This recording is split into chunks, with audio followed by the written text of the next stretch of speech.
My name is Mark Basile. I'm a chemical engineer. I have a Bachelor of Science in Chemical Engineering from Worcester Polytechnic Institute. I've worked for about 25 years in industry, and the majority of what I do is analytical work and figuring out what materials are composed of, why they are what they are, why they do what they do. It's basically a lot of material science is what I do.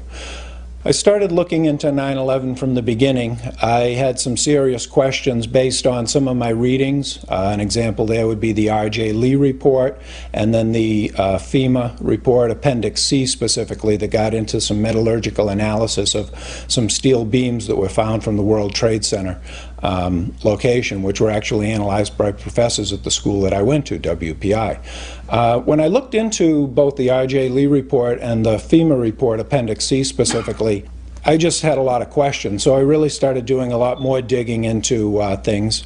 And ultimately, in December of 2007, I attended a conference in Boston on 9/11 where Stephen Jones was going to be speaking about his work on the iron-based microspheres.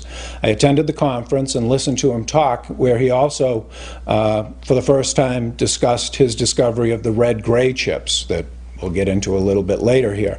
After he spoke, I approached him and I was interested in being put in contact with a source for World Trade Center dust to independently look at the material and either confirm or deconfirm what he had found.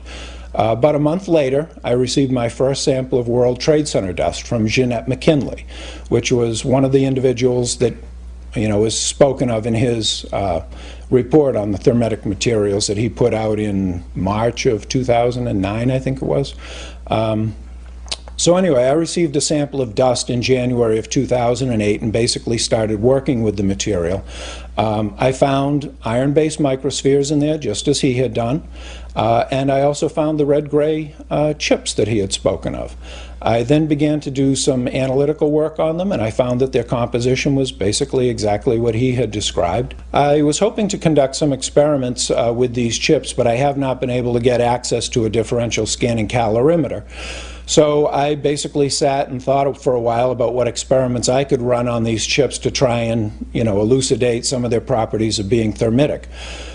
I created an apparatus where I could basically control energy input to the chips, heating them resistively on a stainless steel heater strip to an ignition temperature, not overheating them, but just bringing them up to the ignition temperature, and then analyzing the resultant products. And what I can confirm also is that these chips, the red layer is thermitic. It does produce molten iron, and I've seen it in a number of chips that Jeanette McKinley supplied to me, and I've also seen it in an independent sample that was also supplied to me from a museum in New York, which is asked to remain anonymous at this point in time. But I've independently seen thermitic activity within two separate independent samples of World Trade Center dust, and I plan to look at more in the next month or so and keep on going. And I guess the other thing that I'd like to say is anybody out there who has these types of capabilities, there's no reason why I should be looking at these things alone. The more people who can confirm, just like I've done, confirming the work of others, the more confidence we all have in the legitimacy of those results. And I'd really like to stress that we need a lot more people involved in this work than just the few of us that are doing it right now that I know of. One of the things I'd like to stress about these chips is that they really shouldn't be there. They're not a natural formed agglomeration of aluminum from the aircraft or materials that were in the building and iron oxide that got knocked off. It isn't just a haphazard bringing together of iron oxide and aluminum, which is the basic components of thermite. This is a material that is made up of nano-sized particles that are all very uniform, very symmetrical. It's in a silica-based matrix that holds the whole thing together, and when they're ignited, these iron droplets that are formed basically eat through the silica matrix and form both droplets, and that actually creates these large relative voids within the residue of the chip that are all coated with iron films inside. If you take these chips and section them and look at them before you ignite them, there are no iron microspheres, there are no iron particles, there are no iron films contained in these chips. It's only after you bring them up to their ignition point and they go through their thermitic reaction that liquid iron is produced and the energy is released. These chips are not naturally occurring.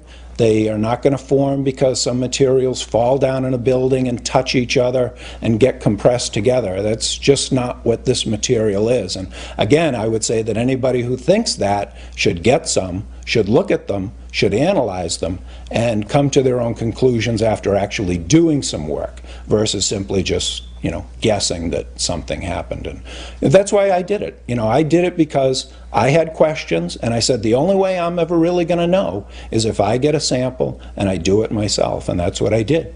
And I would confirm that this material is thermitic, and it shouldn't be there. This material is not normal thermite. That's the other thing that really needs to be understood. Anybody could make normal thermite. You can get the ingredients, you can mix them together, you can make them. Any kid could basically do it if they knew the recipe.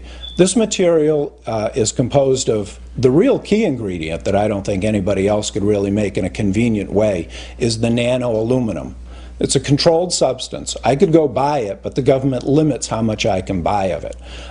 It's very, very difficult to produce in these sizes and to keep from reacting. It's not something that you just get at the local five and dime or you're going to make on your own. It's a very, very difficult to make material. And that's the one thing in there that really tells me specifically that this wasn't some guys working in caves in Afghanistan, or it wasn't somebody in their basement doing this. This was, a massive engineering operation that made these materials. Where they came from, I don't know. I can only speculate and guess. But it wasn't something that somebody went off and made on their own. It just wasn't that. I have called for an investigation. I've stood in front of my town at a town meeting and told them about the work that I've done and said that we need a new investigation. To the whole, anybody that was at the town meeting.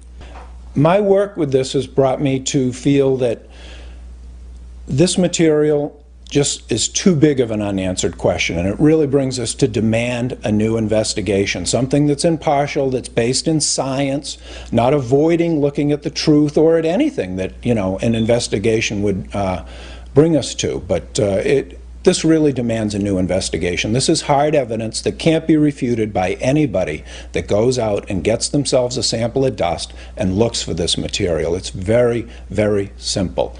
You just need to follow the cookbook recipe that's been put together by others at this point, and anyone can replicate the work that's been done and confirm that this material is there. There are patents for building demolition with it. Do a Google search on thermite and building demolition. Normal thermite, what everybody thinks of when they talk of thermite, is a mixture of aluminum and iron oxide mixed together in what are called stoichiometric proportions, but that just means there's the right number of atoms to conduct the reaction. And basically what you do is when the aluminum sees the iron oxide and begins to react with it, aluminum is very, very reactive, and it basically steals the oxygen from the iron oxide, and it takes that oxygen and it forms aluminum oxide now, and it liberates the iron from the iron oxide and produces iron. So those are basically the two species that get produced along with a huge amount of heat. So much heat that the iron is in a molten state, which it melts at about 1500 centigrade, and the the aluminum oxide is actually molten also, and its melting point is over 2000 degrees centigrade. So it produces a huge amount of heat in a very rapid period of time. But basic thermite is just a mixture of aluminum powder generally and iron oxide powder. It can be done with other materials too. The real key is the aluminum along with a metallic oxide, where the aluminum is more reactive than the other metal that's in the oxide form. But that's basic thermite. Practical applications of thermite involve things such as equipment decommissioning in the military. When they have a piece of artillery or a tank or something like that that they don't want to leave behind to the enemy, they throw what are called grenades, thermite grenades, down the barrel, let's say. But thermite does not explode. It simply reacts, produces large amounts of heat and molten materials. And so what it does is it actually will melt a hole through the steel barrel of the tank or the piece of artillery and render it useless for anybody that would capture that, say in a battle or whatever.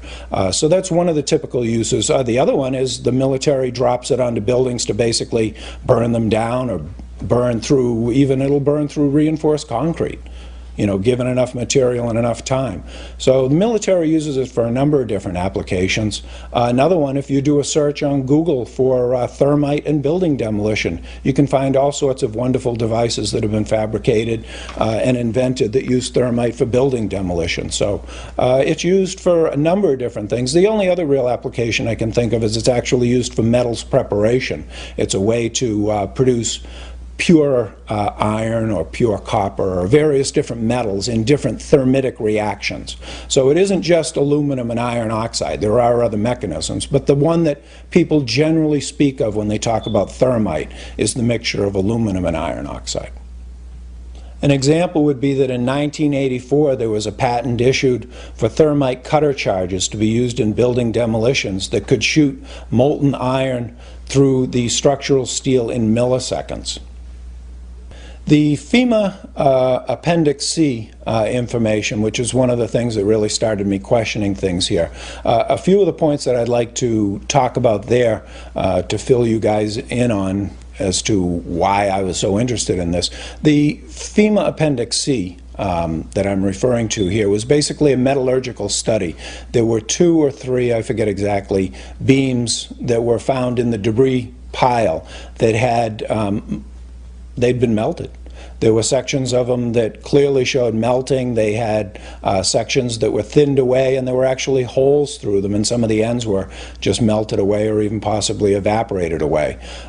When I started to look into the report, basically what the metallurgists and scientists at WPI found was that the steel was being attacked intergranularly, preferentially, by a eutectic mixture of iron, iron oxide, and iron sulfide. That's basically what thermite can do. Normal thermite will produce iron, iron oxide in the molten form, but if you add sulfur to it, which is what's called thermate in the trade business, you just add a bit of sulfur, it also produces iron sulfide, and that again lowers the melting point through forming a eutectic, and it just basically makes the steel melt at a lower temperature. So instead of having to bring the steel up to 1500 centigrade, you can slice through it with material that's at 900 or 1000 degrees centigrade. So when I saw that in the FEMA report, that there was actually melted steel, and jet fuel under normal conditions, or really it's just the most aberrant of conditions that can produce those types of temperatures, it's just not what should have happened inside of the World Trade Centers from the fires that I saw, that any steel should have been melted whatsoever. And when I saw those pictures and the work that they did, they talked about it that one of the comments that the professors made was that the melting of the steel could have happened either before the buildings fell or it could have happened after the buildings fell. They weren't really sure, but they left both conjectures open. My contention, based on finding thermite residue in the dust, is that it happened before. It didn't happen after in the fires that ensued in the rubble pile afterwards. It's all the characteristics of the microspheres, along with what I see in the attack of the beams that were actually found, tell me that thermite was involved in melting those steel beams.